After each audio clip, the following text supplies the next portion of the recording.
Dan kemarin waktu kita ke Ciamis sempat juga mampir, memang besar. Maka awas, jangan sampai kalian belajar di sini dengan kita ahli sunnah karena bingung manhaj, akhirnya pulang diorbitkan oleh mereka jadi ustadz terkenal sini, pengen terkenal sini, apa tampil wajah, kemudian masuk kepada Roja TV dan nama-nama yang lainnya, Yufid dan sebagainya, dan juga dengan mereka akhirnya langsung naik daun dan gajinya setiap tahun 1 miliar dan masyhur di YouTube, tampang-tampangnya selalu terpampang dan manteng tiap rumah dari istri-istri salafiyin membeli televisi, suaminya kerja, istrinya manteng depan ustadz, ustadznya ganteng juga nih, subhanallah. Hakada fi zaman Rasul, yang tadinya niatnya belajar akhirnya terfitnah. Maka banyak takliqat, bajunya ustadz bagus sekali, ustadz ini masih muda. Dari mana keluar ucapan ustadz masih muda, ustadz ini begini dan begitu? Di zaman salaf menuntut ilmu dari para tabi'iyat dan sahabiyat, tidak ada yang melihat kepada orang-orang yang di depannya. Apalagi di sini suaminya pergi, dia manteng dengan ustadznya 12 jam, 4 jam. Maka mendengar saja suaranya dengan dalil atau ceramah yang berapi-api, fitnah bagi perempuan. Ustadz ini pintar sekali, suamiku salafi tapi jual cendol di jalan, nasib misalnya. Akhirnya ingin menjadi pelakor ataupun terfitnah dan sakit hati, hatinya itu sakit. Ini di siapa yang menyebabkan? Maka siapa yang salah? Suaminya yang membelikan televisi, dan yang tadinya televisi itu haram, ma'ruf dari fatwa ulama, seperti Syekh Al-Albani mengatakan syaitan dimasukkan ke rumah televisi itu, dan begitu pun Syekh Mukbil. Maka akhirnya para salafiyun yang menjauhi televisi akhirnya mulai dengan celana cingkrangnya dan jenggotnya dan peciknya berbondong-bondong ke toko beli televisi dengan savernya ataupun dengan pancinya, kita katakan seperti panci. Maka orang-orang awam heran, sejak kapan orang-orang cingkrang beli televisinya yang banyak juga channelnya dan sebagainya. Maka akhirnya seperti itu keadaan as-sururiyun di dunia ini. Bukan hanya di Indonesia, di Yaman, dari kelompok-kelompok ikhwanil muslimin as-sururiyun membuat channel-channel seperti itu. Dan hadis-hadis yang ma'ruf, inna asyadda adaban yaumal qiyamah al-musawwirun. Akhirnya mereka di masjid membuat video untuk ustadznya, untuk syekhnya. Dan ini ditanyakan oleh Syekh kami Mukbil, kemungkaran yang besar di mana dia membuat gambar bernyawa dan dia di dalam masjid di saat mendokumentasikan. Al-muhim, alhamdulillah kita di sini berdakwah kepada Allah, dan dakwah kepada Allah mempunyai rules dan undang-undang. Maka alhamdulillah, sampai kenapa kalau ditanyakan kenapa mereka sampai terjun bebas kepada Roja dan kepada Sururiyah yang melempem dakwahnya? Karena mani, tidak sabar dengan ujian. Kalau bukan karena mani, juga karena ingin populer. Maka kepopuleran ini yang menyebabkan manusia tidak sabar kepada dakwah. Dia tahu kalau dia akan masuk kepada program ataupun sistem yang menghancurkan dirinya, ditawari menjadi majelis demikian dan demikian, sudah tahu resikonya. Dia akan bekerja sama dengan orang-orang awam, bahkan orang-orang mungkin orang-orang khawarij yang partai ikhwanil muslimin dan namanya macam-macam, ataupun al-kuburiyun atau ahlul bid'ah. Dia nekat masuk kepada sistem. akhirnya masuk menjadi anggota majelis kada wa kada, anggota demikian dan demikian, maka dia akhirnya berenang bersama dalam sungai dan laut yang sama tanpa dia tagirul mungkar, karena dia sama seperti mereka, dapat gaji dari mereka, masuk kepada sistem. Maka Sufyan Ats-Tsauri dulu saat diketahui keimamannya, kefakihannya, keilmuannya, maka amirnya di Basrah menginginkan dia menjadi mufti. Seperti itu Majelis Ulama Indonesia misalnya. Dia tahu kalau dia akan masuk kepada sistem yang tidak bisa merubah. Dia akan masuk dengan orang-orang awam, bekerja dengan orang-orang awam. Alhamdulillah di zaman dulu mungkin belum ada ikhtilat, tidak ada muftiyah, tidak ada sekretarisnya di dalam kantornya di zaman Sufyan Ats-Tsauri. Namun dia takut fitnah dengan berkumpulnya orang-orang yang mempunyai kebid'ahan demikian dan demikian. Dia tidak bisa untuk melerainya karena masuk kepada sistem mereka, mendapat gaji dari sultan. Maka akhirnya dipanggillah Sufyan Ats-Tsauri. Mana ini Sufyan Ats-Tsauri? Jadikan dia majelis ulama di Baghdad atau di Basrah. Akhirnya dibawa sama penggawa kerajaan. Maka Sufyan Ats-Tsauri tidak ingin dia masuk kepada sistem mendapatkan gaji dari sultan dan melempem dakwahnya, harus bungkam dari pemikiran demikian dan demikian yang ada di kantornya. Kita katakan anggap saja kantor dalam majelis ulama tersebut dengan ulama-ulama yang lain yang pemikirannya tidak sepadan dengan sunnah. Ini belum ada ikhtilat dohirnya. Maka kaif zaman now, ada sekretariat di kantornya majelis ulama, ada perempuan dan sebagainya.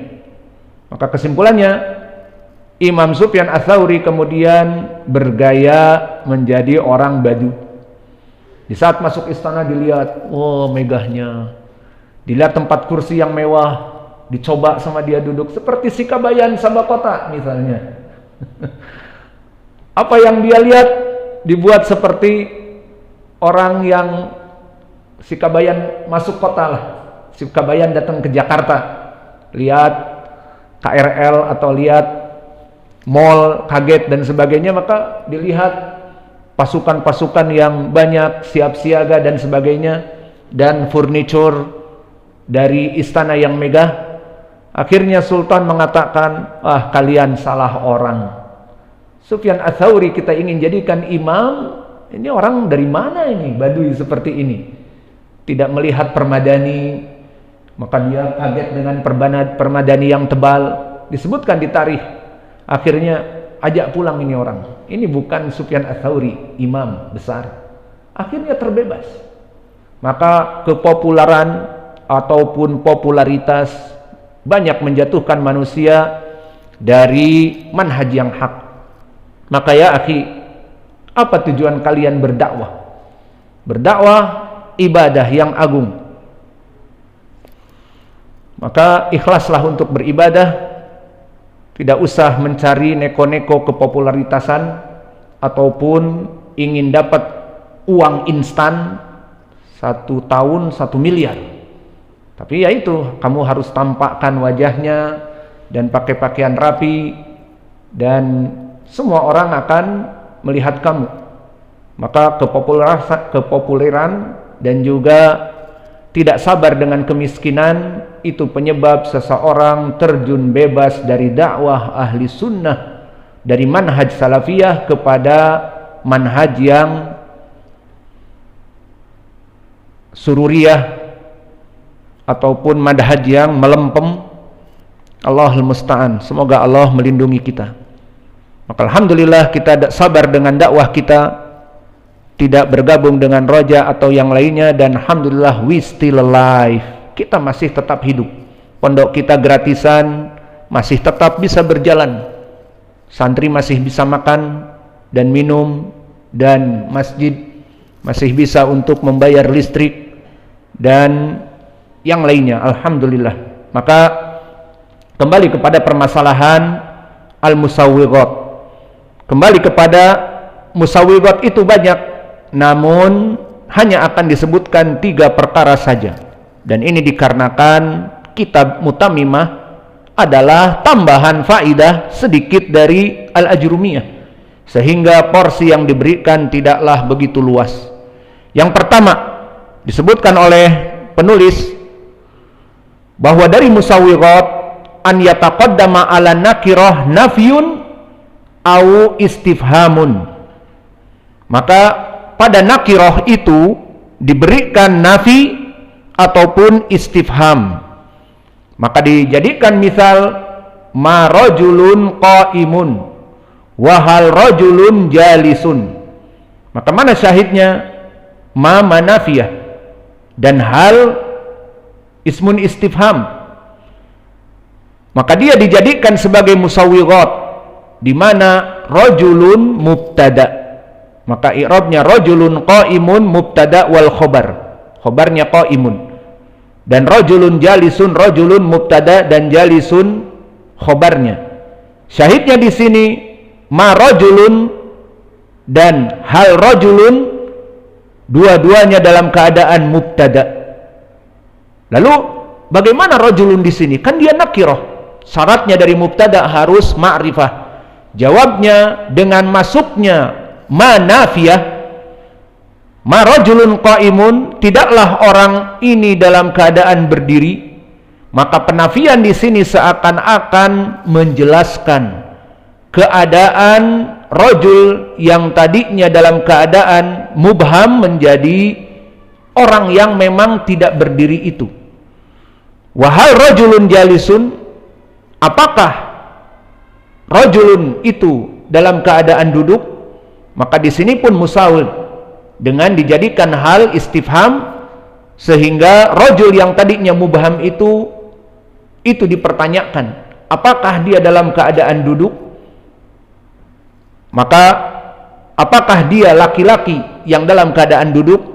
Maka disebutkan apakah dia laki-laki, menyebabkan seakan-akan dia ma'rifah meskipun asalnya tetap nakirah.